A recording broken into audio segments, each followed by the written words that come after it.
नमस्कार, one India Hindi में आपका स्वागत है। मैं हूं आपके साथ गजाला प्रवीण। करीब 2.5 साल पहले चीन से पैदा हुआ कोरोना वायरस देश के कोने कोने और हर घर में अपना कहर बरपा चुका है।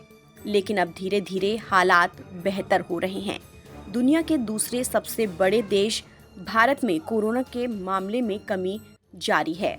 देश में पिछले 24 घंटे में कोविड-19 के 2075 नए मामले सामने आए हैं, जिसके बाद देश में कोरोना से संक्रमित होने वाले लोगों की कुल संख्या बढ़कर 4,30,06,080 हो गई है।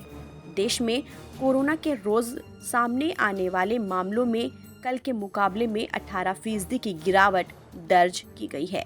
वहीं ठीक होने वालों की तादाद नए मिल रहे मरीजों के मुकाबले ज्यादा थी।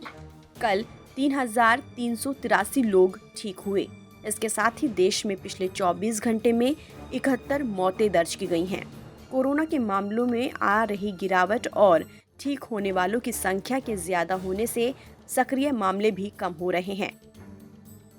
देश में पिछले 24 घंटे में सक्रिय मामलों में 1,389 की कमी दर्ज की गई है, जिसके बाद कोरोना के सक्रिय मामले घटकर 27,802 रह गए हैं। लाखों लोग पिछले एक महीने में इस संकट से उभर चुके हैं। महामारी को फैलने से रोकने के लिए देश में रोज लाखों लोगों को वैक्सीन लगाई जा रही है। राहत की एक बात ये भी है कि देश में दैनिक सकारात्मकता दर कम होकर अब 0.56% रह गई है। वहीं रिकवरी दर बढ़कर 98.7% से ज्यादा हो गई है।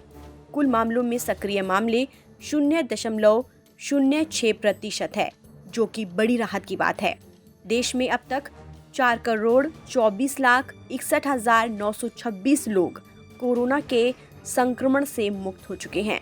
हालांकि मरने वालों की संख्या 5,16,352 हो गई है। ये जानकारी स्वास्थ्य मंत्रालय की ओर से दिए गए आंकड़ों के मुताबिक है। सरकार का मानना है कि 1 अरब से ज्यादा आबादी वाला देश कोरोना महामारी से अच्छी तरह निपट रहा है। जहां एक तरफ दूसरी सबसे बड़ी आबादी वाले देश भारत में कोरोना के मामलों में कमी हो रही है, तो वहीं दूसरी तरफ चीन में कोरोना मामलों में बढ़ोतरी दर्ज की जा रही है। और ऐसा इसी महीने मार्च में हुआ, जब चीन में भारत से ज्यादा कोरोना मरीज मिलने लगे हैं।